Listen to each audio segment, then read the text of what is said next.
Hello everyone, it's your favorite realtor, Erica Hernandez with Houston Top Realty. Happy Monday to you and happy March.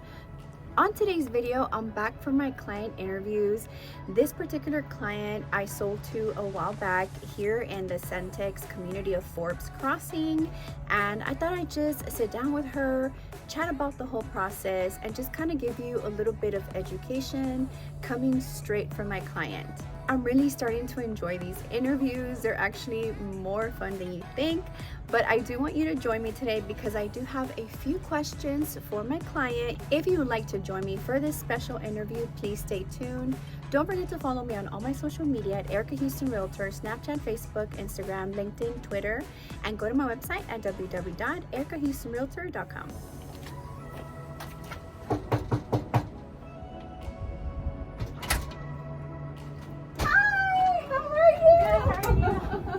Hey guys, meet my friend.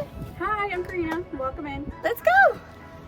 All right, Karina, I brought you some tapioca drinks. So cute. She has matcha and I have Thai tea. So we're going to enjoy some drinks and I have so many questions for you. Okay.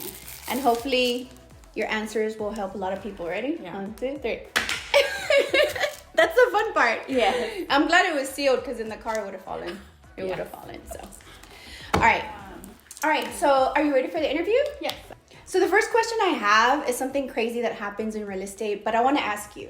She had a realtor before me, and she told me that. She shared what she didn't like about this realtor, and I just wanted to ask you, what gave you that gut feeling to kind of break up with the realtor and like find somebody new? How did that all happen? So I found this realtor. I reached out to him and I met with him. And what kind of just turned me off was that he kind of showed me these new build neighborhood too. Yeah. And he was kind of like, well, this is like your best option. Like, this is it. Yeah. And I was just like, because you wanted a new house. I did, yes. You're like, I want a new house, and he took you to like one neighborhood? Yes, it was a neighborhood. And then, yeah, he was kind of like, okay, like, this is your best option. Like, you're not going to find anything better. I can't even believe it. Yeah. And I was like, yeah, it's probably not like a good fit. So yeah. So it just didn't feel right. And then I was just talking to a few people because, you know, everyone knew like I was looking. Yeah. Reached out to you. Yeah. And then, it worked and out. we started working together. So, I mean, I think the lesson is you can break up with the realtor if you don't match. I mean, if you feel like they're too pushy or they just don't match your vibe. There's so many realtors in Houston, by the way. Yes. But call me. Yes, she's awesome. All right, guys, she has the cutest coffee area right here. Anyway, we're going to move on to question number 2, which is she bought in a new construction area and she built from scratch. Yeah, I mean, she pretty much saw it in person elsewhere in another neighborhood, but it was all on paper.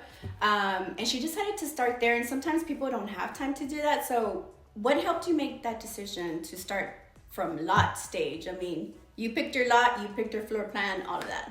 Yeah, well, I think I was very lucky in the sense that I wasn't in a rush. Yes. So I was living in an apartment. My lease was going to be up. But I had that option of, like, moving in with my mom. So it didn't scare me that, like, it was going to take longer. And I know when we talked, you're like, you know, they say a year, but it could take... So... And it took a little longer. Yeah, it did. It took a little longer. But I wasn't, like, in a rush in any sense. Yeah. So I liked the area. I liked that it was going to be new. So... Yeah, I wasn't in a rush too. And you knew you wanted new, but you couldn't really find a new construction that you liked that was available. So you were like, I'm not going to settle. Yeah, exactly. Yeah. You didn't want to settle, so you like build your house from scratch. How was the process? Do you think it was hard or like painful or nerve-wracking? It was hard because I'm a very indecisive person. And it's a lot of, like, they make it pretty easy. Well, they do. Here they make it pretty easy where they had kind of like package 1, 2, and 3.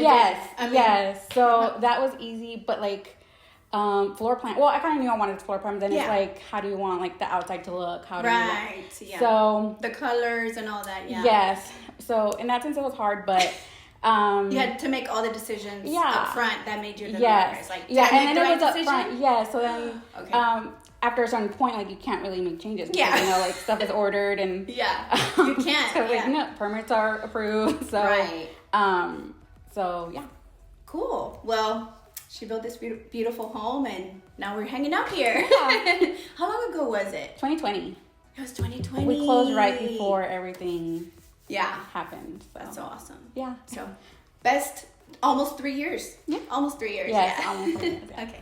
All right, Karina, so you saw your home being built from scratch, right? I mean, you saw the foundation, all the plumbing, electrical, everything like that. I know you came a lot to come check on it, and I'm going to share some pictures with y'all. But how did that feel, just knowing that you were building your own home? How did that feel? Yeah, it was very surreal in a sense, and it made me feel really proud. I feel like as first-generation Americans, it kind of seemed almost unattainable. And it's like the American dream to have a home. Yeah. And I bet your parents didn't even imagine that their daughter would, build her house in the